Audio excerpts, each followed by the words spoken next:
现在为大家介绍马尼拉商业学院，它是一所品质优秀、中西文化理念相结合的专业商业管理和经济管理的大专院校。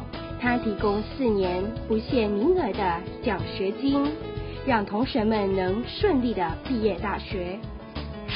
We believe that the nation should have very well-educated people, and the only way to do that is through giving scholarship, because of the majority of our people belong to the, say, underprivileged. The Unlimited Scholarship Program is for the deserving, underprivileged, or, well, in other words, it doesn't have any economic category. As long as you are deserving, as long as you are bright, as long as you will persevere to finish your college education. That's the whole idea. The principle of this scholarship is because we will be able to raise the standards of our education to be able to have well-educated population instead of just a selected few. The requirement is very simple.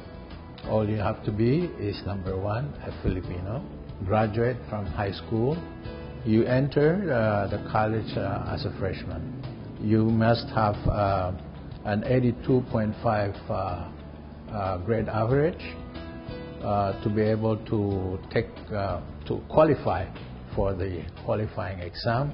Whether you belong to the public or private sector or school, you are qualified. You can take advantage of this education privilege. Wow, unlimited scholarship! At hindi lang yan, we also found out that Manila Business College offers international standard business education through their undergraduate and graduate programs. Aside from that, we have a lot of ties with international universities and colleges. So these are possibilities where our student will be able to gain an international standard quality education. For example, in Australia, in England, we also have ties with the United States, like the course here in the Philippines also. Aside from that, we have a very good tie-up with the People's Republic of China. So these are advantages for our Filipino youth. We have one of the best faculty members. We have faculties even from abroad. We have a faculty member that is a graduate of Pittsburgh, University of Pittsburgh. We have a faculty member that graduated from also Wharton. We have faculty members that have become even academic affairs of different universities now. If you would like to have good quality and free education, to come to Manila Business College or to visit us, because you're most welcome. We would like to accommodate as many students as we can to take advantage of this free education, so that because we strongly believe that bright minds deserve a bright future.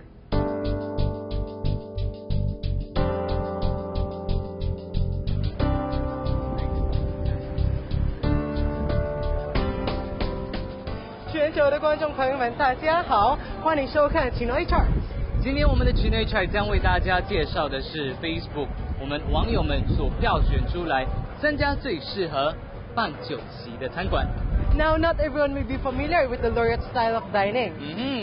Laureate comes from Hokkien language, 老爹 or 热闹 in Mandarin, which means feast.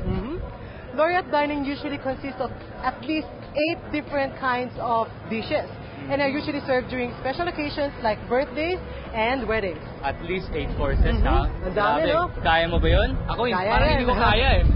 Ako, I am so game. 那我们继续看看第3名餐馆的热闹情况，及场场菜们加油 Let's go! Oy, nagsusuling na. Bakit mo ako? Dito sinasadya. Converse ko yan. Ano mo, Converse to? Converse nakita mo. Blue, red. Converse, Converse. 获得我们最佳热闹盛宴的第3名是裕华大酒楼. The third place winner of our search for the best laureate feast is President's Grand Palace Restaurant. With its sumptuous courses and ample servings, it is no wonder President's Grand Palace Restaurant won a spot in our search for the best laureate.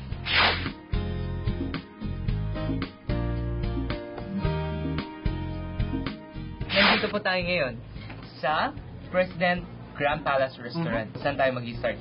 Gusto ko sa spinach soup. Po Thai, Haixiantang. Try natin. That's right. Mhm. Actually, pure talaga yung spinach niya. Sarap. Ayan may shrimp pa O, diba? Kung malapit na ang birthday nyo, Chami Swa. Hindi siya masyadong dry at masyadong wet. Tama. Diba? Tama lang. Hindi siya nakakabila ako. Kasi iba, mamay machoke ka bigla eh. Yeah.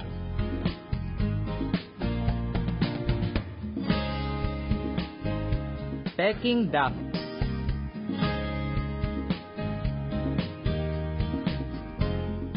Matamis siya, tapos may konting anghang. Yung mga meat na malapit sa Oh. sa bones. Yun yung mga chewy. Yan, after all the main course, desserts naman ngayon. Sarap. Sarap, di ba? Mhm. Hi, ma'am! Sure. Hi, you're here! Hello. Hello! Hi. Grabe, alam mo, super sarap ang food. Yeah. Ano masasabi mo, Jason? Actually, napakasarap talaga lahat eh. And for that, on behalf of Shinoy TV, we would like to congratulate President Grand Palace Restaurant for winning the top 3 best panto or Chinese Korean. Thank you. Congratulations! Yes, congratulations. To 裕华大酒楼. On behalf of President Grand Palace, we would like to thank Patreon for voting, and of course, Shinoy TV, 辉华电视台 Net 25.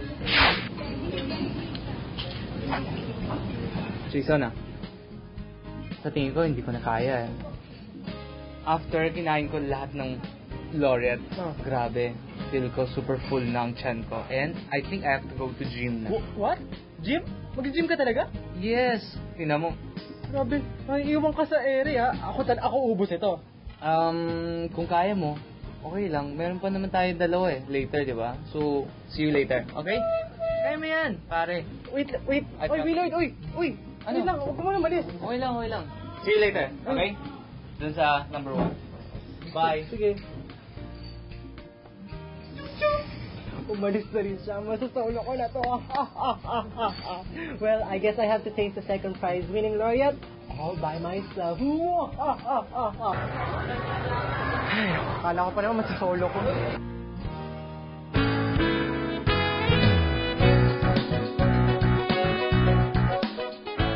菲律宾各宗亲会联合会举办之第30届中联杯保龄球锦标赛，今已于8月11日下午8时，甲座济顺市 Playroom 保龄馆隆重举行开幕典礼。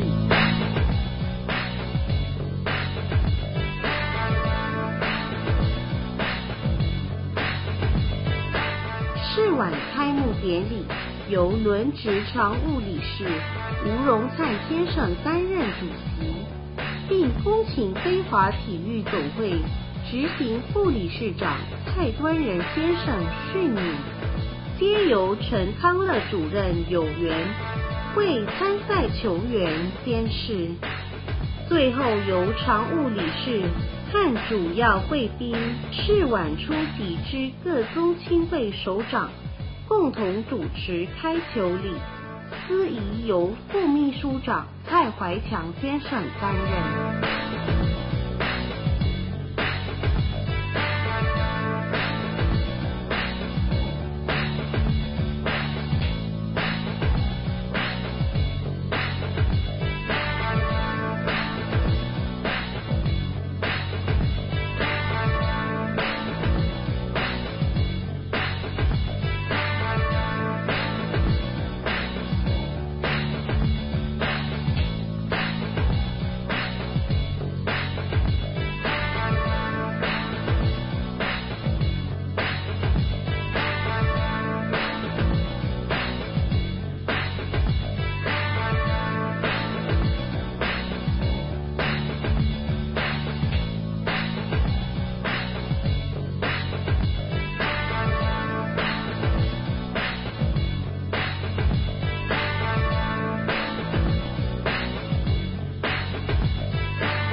Thank you.